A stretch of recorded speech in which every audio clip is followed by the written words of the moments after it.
باہر بیٹھے ہیں, بڑے بڑے روم کے اندر تشریف لے آئیں, جگہ تشریف رکھیں. کوشش کریں اپنے موبائل کو بند کر لیں. انشاءاللہ حضرت قاری صاحب کی نصیحت ہوگی, اس کے بعد انشاءاللہ حضرت قاری صاحب کی دعا ہوگی, اس کے بعد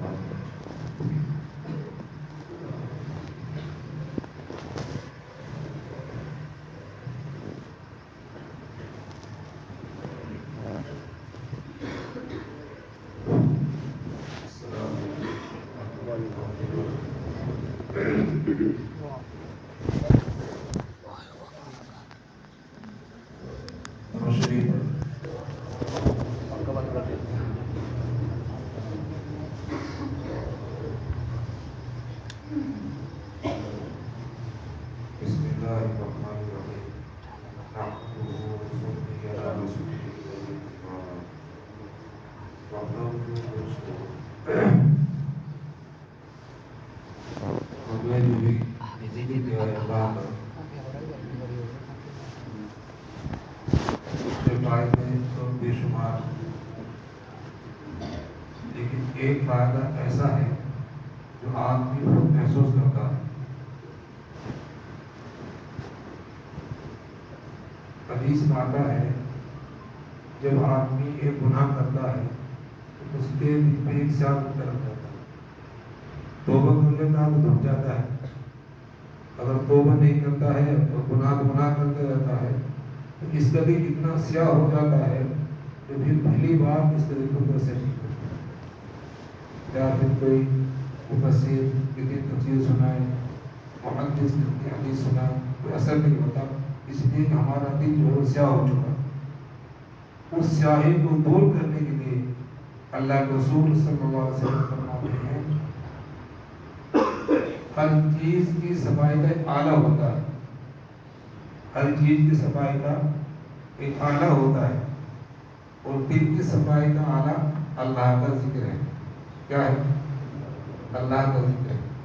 جب آدمی اللہ کا ذکر کرتا ہے اس کا دل صاف ہوتا ہے.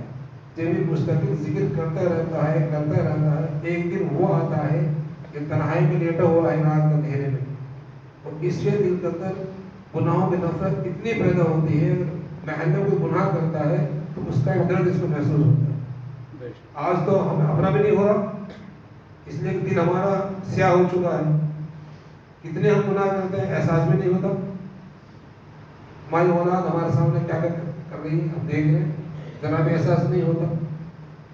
لیکن اللہ کے رسول صلی اللہ علیہ وسلم نے جو نسخہ بتایا ہے دل کی صفائی کا, فرماتے ہیں کہ ہر چیز کی صفائی کا ایک آلہ ہوتا ہے. کپڑے کے لیے صابن ہے, سرف ہے, لوہوں کے لیے بھٹی ہے, اسی طرح. لیکن فرمایا کہ دل کی صفائی کا آلہ وہ اللہ کا ذکر ہے. وہ کیا ہے بھائی؟ وہ اللہ کا ذکر. ہم نے جو بھی ذکر کیا ہے اور جن ساتھیوں نے محنت کر کے ہم سب کو جمع کیا ہے, وہ اللہ کے نزدیک بہت خیر خواہ ہے اور بہت خوبی والے ہیں. دیکھو آپ کے یہاں الیکشن ہوتا ہے, ووٹ تو سبھی دیتے ہیں, لیکن جو علاقے کا ودھائک ہوتا ہے اس کے قریب کون ہوتا ہے جو اس کی محنت کرتا ہے, لوگوں کو اس کی بھلائی بتاتا ہے اس کو ووٹ دو, اس کو ووٹ دو. ایسا ہی اللہ کو وہ بہت پیارا اور محبوب ہوتا ہے جو لوگوں کو اللہ کی طرف بلائے. اب جن حضرات نے محنت کر ہم کو جمع کیا ہے, ہم نے جتنا ذکر کیا ہے انشاءاللہ ان کے نام اعمال میں سب کا ذکر لکھا جائے گا. اور ہمارے اکابر سے بھی بات ثابت ہے کہ جو جتنا فکر مند ہوتا ہے امت کا, اسی کو ذمہ داری سونپی جاتی ہے. خواجہ معین الدین چشتی رحمۃ اللہ علیہ نے جب یہ ارادہ کیا کہ مجھے خلافت دینی ہے کسی کو, تو آپ نے اپنے سارے مریدین کو جمع کیا اور ارادہ یہ تھا کہ انہیں میں کسی کو خلافت دوں گا. آپ نے ان سے کہا کہ دیکھو بات سنو, جو صبح کی نماز میرے پیچھے پڑھے گا انشاءاللہ اللہ اس کی مدد فرمائے گا. لیکن جو اس بات کو لوگوں میں بتائے گا وہ ہو سکتا ہے میری میں فرمان جہنم میں جائے.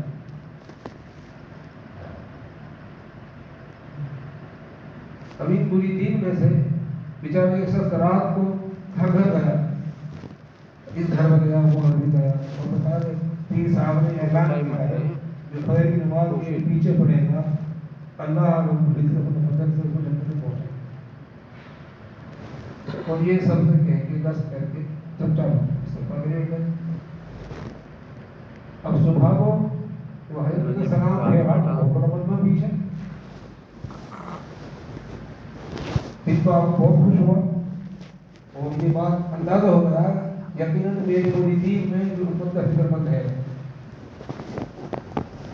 آپ نے پوچھا بھائی موریدین کو ہم نے منع کیا تھا کہ کسی کی بات کہنا تھا، یہ شخص کون ہے جس نے یہ بات کہی ہے لوگوں نے؟ وہ بیچارہ ڈر رہا تھا۔ آپ نے کئی بار پوچھا مجھ سے ڈرتے ڈرتے بات حضرت یہ گستاخی کس سے ہوئی ہے، مجھ سے کیوں ہوئی ہے؟ اس کی اس لیے ہوئی ہے میں اکیلا جہنم پر جاؤں کوئی پرواہ نہیں، اللہ نبی حضرت محمد صلی اللہ علیہ وسلم کی اتنی بڑی امت اگر جنت میں جلا تو میرا پیٹ پاؤ ہوتا ہے۔ آپ بہت پوچھیے اور اس کو اٹھایا اندر کمرے میں لے گئے، کمرے میں لگایا اور خلافت پر ہوتا ہے۔ کب تھی انہوں نے یہ دیکھا کہ امت کا فکر مند ہے، اب ہمیں اپنا ہی فکر نہیں نہ اپنے اولاد کا فکر ہے، لیکن جو ہم ذکر کریں گے متواتر مسلسل انشاءاللہ اسی دن میں اللہ پاک اولاد کا فکر ڈالے گا، امت کا فکر ڈالے گا، سب کا فکر آئے گا۔ شرط یہ ہے کہ مسلسل ذکر کریں، اور یہ ذکر ایسا نہیں ہے کہ خالی صبح کو 3 تصویر پڑھ لی شام کو 3 تصویر۔ ارے بھائی میرے 3 تصویر ہم بہت دن سے پڑھتے آ رہے ہیں، اب 3 پہ رہیں گے کیا؟ بھائی آپ کا بچہ مکتب میں پڑھ رہا ہے، اس کو 1 سال ہو گیا قرآن کالج سے نکلا، اب آپ کو فکر ہوتی ہے، بچے کی ماں کو فکر ہوتی ہے، جی کتنی فکر ہوتی ہے آپ کو کہ آپ استاد کے پاس جاتے ہیں کہ میاں ہمارا بچہ 1 سال سے آ رہا ہے ابھی تک قرآن سے نہیں نکلا، یہ کب نکلے گا؟ اس کی فکر ہو گئی آپ کو، پر اپنی فکر نہیں ہے۔ آج تک 3 ہی میں رٹتے رہے، 3 ہی رٹتے رہے۔ ہمارے ذکر تو 13 سے 3 سے لے کے 13 تک ہے، کتنا ہے؟ اور پھر 13 سے آگے کیا ہے؟ 13 سے آگے 5000 اور 24000 تک کتنا ہے؟ ہاں روزانہ کی معمول میں اتنا ہونا چاہیے۔ ہم ابھی 3 منٹ کے وہیں جمع ہوئے، اس لیے دوستوں کو ہم اپنے آپ کو آگے بڑھائیں، ذکر کو بڑھائیں۔ ہاں اس کی جو شرط ہے اس کو پوری کریں، اگر شرط ہے تو کچھ کام ہوگا نہیں۔ اس کی پہلی شرط تو یہ ہے کہ توبہ بیعت ہونی چاہیے، پہلی شرط ہے ذکر کے لائن میں ترقی کرنے کے لیے پہلی شرط ہے بیعت ہونا۔ دوسری شرط ہے کہ جو شیخ ذکر بتائیں اس ترتیب پر کرنا اور ان سے علم لے کر آگے بڑھنا۔ مثال کے طور پر ہمارا تبلیغ نصاب یہ ہے بھائی پہلے 4 مہینے لگاؤ، جو تبلیغ میں 4 مہینے نہیں لگائے گا وہ مرکز میں 2 مہینے ترتیب نہیں جا سکتا، جی وہ بیرون بھی نہیں جا سکتا۔ ایسا ہی اس میں ہے، جب تک آپ بیعت نہیں ہوں گے ذکر کی جو لائنیں اوپر کی ہیں انہیں حاصل نہیں کر سکتے۔ اس لیے اپنے آپ کو بیعت کریں، کسی جہاں دل پڑے اس میں استخارہ کر لیں، جو اللہ پاک رحمت چنتے ہیں اس سے بیعت ہو جائے۔ لیکن یہ فتنے کا دور ہے، کائیں کا دور ہے؟ فتنے کا دور ہے، اور فتنے سے بچنے کے لیے رہبر کا ہونا وہ ضروری ہے۔ اس لیے دوستوں کو فتنے سے بچنے کے لیے ہم کہاں پھنس جائیں اس سے بچنے کے لیے رہبر کا تلاش کرنا بہت ضروری ہے، یہ ہماری خود کی ذمہ داری ہے، کریں گے انشاءاللہ۔ دوسری بات یہ ذہن میں آ رہی ہے وہ یہ ہے ابھی ہم نے درود شریف کے لیے کہا کہ درود شریف پڑھو، ہم نے سب نے پڑھا ماشاءاللہ۔ اس درود شریف کے جو فوائد ہیں وہ تو بے انتہا ہیں، کوئی بیان نہیں کر سکتا، نہ کوئی لکھ سکتا ہے۔ حضرت شیخ رحمۃ اللہ علیہ نے فضائل درود شریف میں ایک واقعہ لکھا ہے، وہ آپ کو سناتا ہوں۔ آپ نے لکھا ہے دونوں باپ بیٹے حج کے لیے جا رہے تھے، راستے میں باپ بیمار ہو گئے، بیٹے نے بہت خدمت کی، اپنی خدمت کا معاملہ لفظ نکل گیا، باپ چاہے تڑپ رہا ہے لیکن ہمارا کوئی پچیستا نہیں ہے باپ کی، ماں تڑپ رہی ہے لیکن ماں کی دل نہیں تڑپ، یہ حال ہمارا ہوتا ہے، اللہ خدمت کا معاملہ بھی ختم ہو، اسی لیے بات رکھیں، اپنے ماں باپ کی خدمت کریں، اس کو غنیمت سمجھیں اگر ہمارا ماں ہمارے پاس موجود ہے، اور جتنے نہیں ہیں ان سے پوچھو وہ کیا حال ہے۔ آقا نبی صلی اللہ علیہ وسلم کی اماں کا انتقال ہوا ہے، آپ کی عمر تقریباً 8 سال کی تھی، یہ بات سر یہ 6 سال کی 6 سال کی، اور انتقال بھی کہاں ہوا تھا؟ ننیال سے تشریف لا رہے تھے، ننیال آپ ان کی طور پر لیٹ گئے، جو خادمات کی نماز کو سمجھایا، یہ تو 6 سال کا واقعہ ہے۔ ایک مرتبہ آپ مدینہ منورہ میں تشریف لا رہے تھے، اس وقت آپ عمر کے بارے میں اہل علم لکھ رہا ہے 58 سال یا کچھ تھی، جب ماں یاد آئی تو وہاں پہنچے، جس طرح 6 سال کی عمر میں لیٹے تھے اس طرح لیٹ گئے، کوئی فرمایا کاش میری ماں آج ہوتی اور میں نماز کے لیے باندھ لیتا اور مجھے میری ماں بتاتی کہ محمد، تو میں کہتا رب میں ماں حاضر ہوں، کس حال میں؟ نماز کے حال میں۔ یہ تو آپ صلی اللہ علیہ وسلم کی تعلیم ہے، اور ہمارا حال کیا ہے؟ سب سے زیادہ دکھ جو دے دیتے ہیں اپنے ماں کو دیتے ہیں، باپ کو پریشان کرتے ہیں، اور پھر تمنا کرتے ہیں کہ ہمیں دعائیں ملیں۔ یاد رکھنا دوستوں کو، ماں باپ کو ستانے والا موت سے پہلے ہی عذاب میں مبتلا ہو جاتا ہے، ماں باپ کو ستانے والا موت سے پہلے ہی عذاب میں مبتلا کیا جاتا ہے، اور قیامت کا حال یہ ہوگا جب یہ جہنم میں پکارے گا رب کو، کسی کو سنائی نہیں دے گا، لکھا ہے کہ 40 سال تک کسی کو سنائی نہیں ہوگی، کتنے دن تک؟ 40 سال 40 سال بعد ایک فرشتہ اس سے کہے گا کہ تیرے ماں باپ تجھ سے ناراض ہیں، جب تک وہ راضی نہیں ہوں گے اللہ راضی نہیں ہوگا۔ یہ بات سمجھ میں آ رہی ہے؟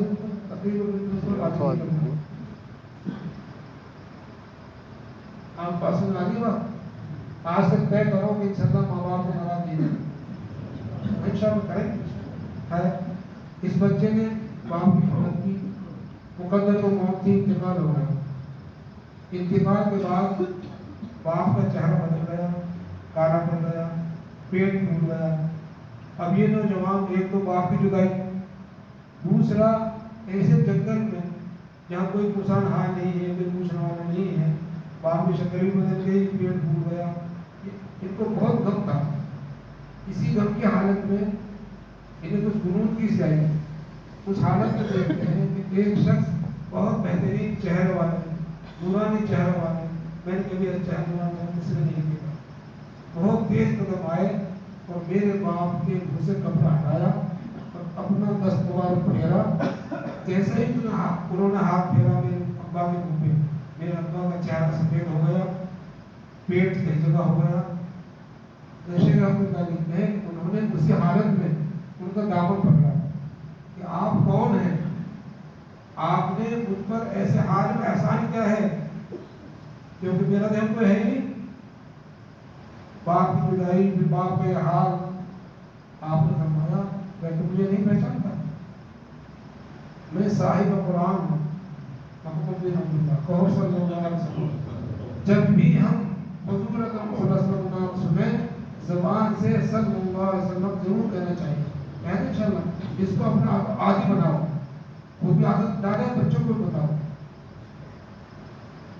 پھر آپ نے جو بات فرمائی وہ سب مجھے قابل ہے. آپ نے فرمایا اگرچہ تیرا باپ بہت گنہگار تھا. کیا فرمایا؟ اگرچہ تیرا باپ بہت گنہگار تھا. فرمایا اگرچہ تیرا باپ بہت گنہگار تھا لیکن مجھ پر قسم سے درود شریف پڑھتا تھا. اس لیے جب اس پر حالات آئے تو وہاں اس کی فریاد کو پہنچا. اس سے آگے جو آپ نے بات فرمائی, پھر فرمایا جو شخص بھی مجھ پر درود کی کثرت کرے گا میں اس کی فریاد کو پہنچوں پر اس پر ہاتھ. دوستوں بزرگوں, چھوٹا سا نسخہ ہے, اتنا تین نسخہ ہے. ہم میں سے کون ایسا ہے جو گنہگار نہیں ہے؟ بتائیے. ہمارا روح گنہگار ہے جی, اور ہم سب حالات میں ہیں. اگر آقا نبی صلی اللہ علیہ وسلم کی نظر مبارک ہمارے طرف ہو جائے تو یہ سارے باتیں چھٹ جائیں گے جو آج ہو رہے ہیں کارٹون میں. اس لیے دوستوں کو ضرور صلیب کی کثرت کیا ہے, اور انشاءاللہ جتنا زیادہ ہو سکے درود شریف خوب کثرت سے پڑھیں. اور ہزار درود شریف جو کتاب ہے ہر سال اس کو خرید کر اپنے گھر میں رکھے اور اس کی تعلیم ضرور دیں تاکہ ہمارے بچوں کو پتہ چلے کہ درود شریف ہے کیا چیز. آپ بچے کو جانتے ہیں, ہم ہی نہیں جانتے بچے کیا بولیں.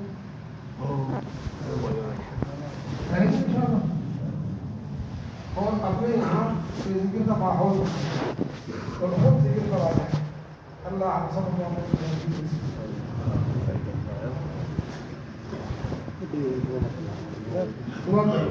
اللہ سے مانگ لیں. اللہ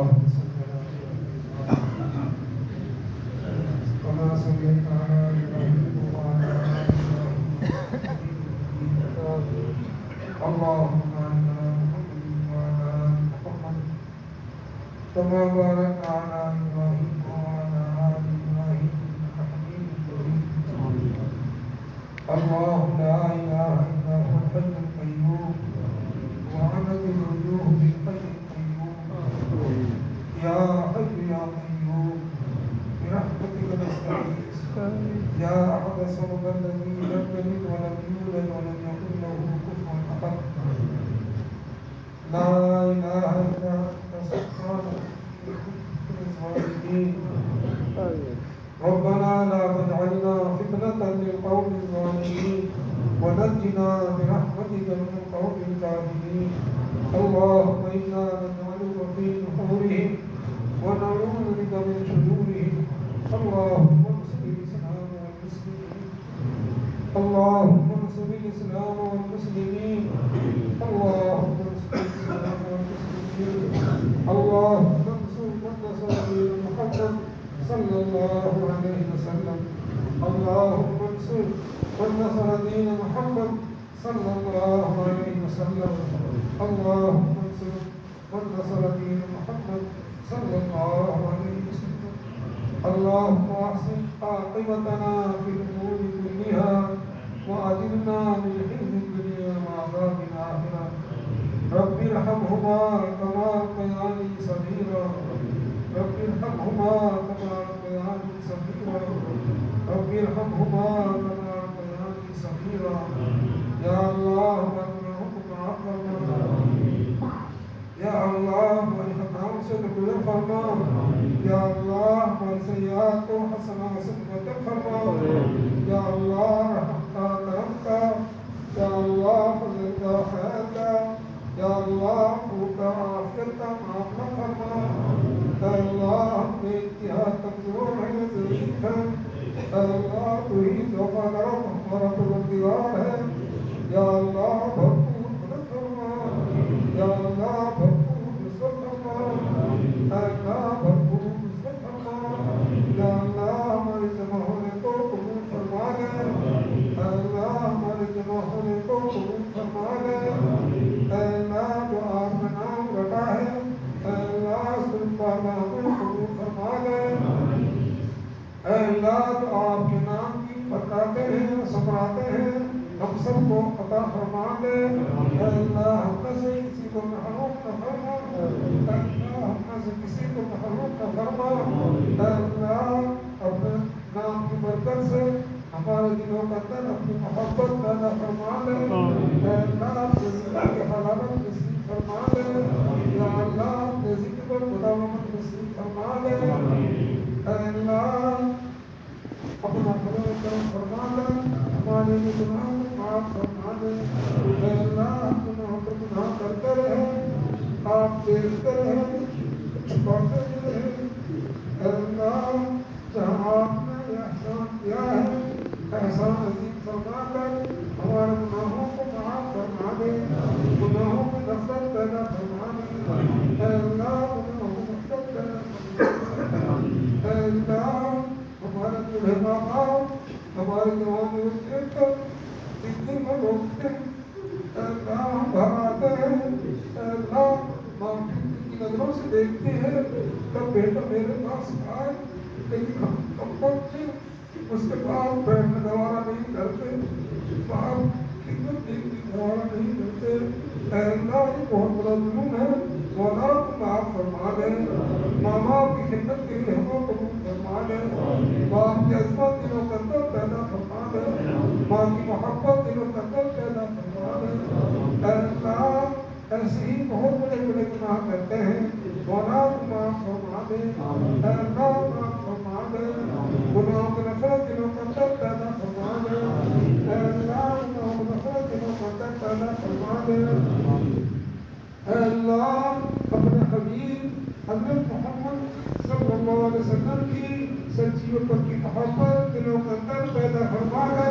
یا اللہ مکمل اتباع نصیب فرما دے سنت کا شوق پیدا فرما دے یا اللہ سنت کی رغبت پیدا فرما دے یا اللہ سنت پر چلنا آسان فرما دے یا اللہ حرامت میں اقرار نصیب فرما دے یا اللہ غرور تکبر حسد کینے سے ہمارے دلوں کو پاک فرما دے یا اللہ جو ہم سے راضی ہو جائے ہمیں اپنے سے راضی فرما دے یا اللہ اپنی رضا والے کاموں میں لگا دے یا اللہ جن کاموں سے آپ ناراض ہوتے ہیں یا اللہ ان سے پوری حفاظت فرما اے اللہ تیرے بندے تیرے سامنے ہاتھ پھیلا کے بیٹھے ہیں آپ کا نام بھی لیا ہے اے اللہ ہر ایک دل کے اندر اپنی حالتیں آ رہی ہیں اے اللہ آپ دلوں کے حال سے واقف ہیں اے اللہ تو حالتیں بھی آپ ہی پوری فرمانے والے ہیں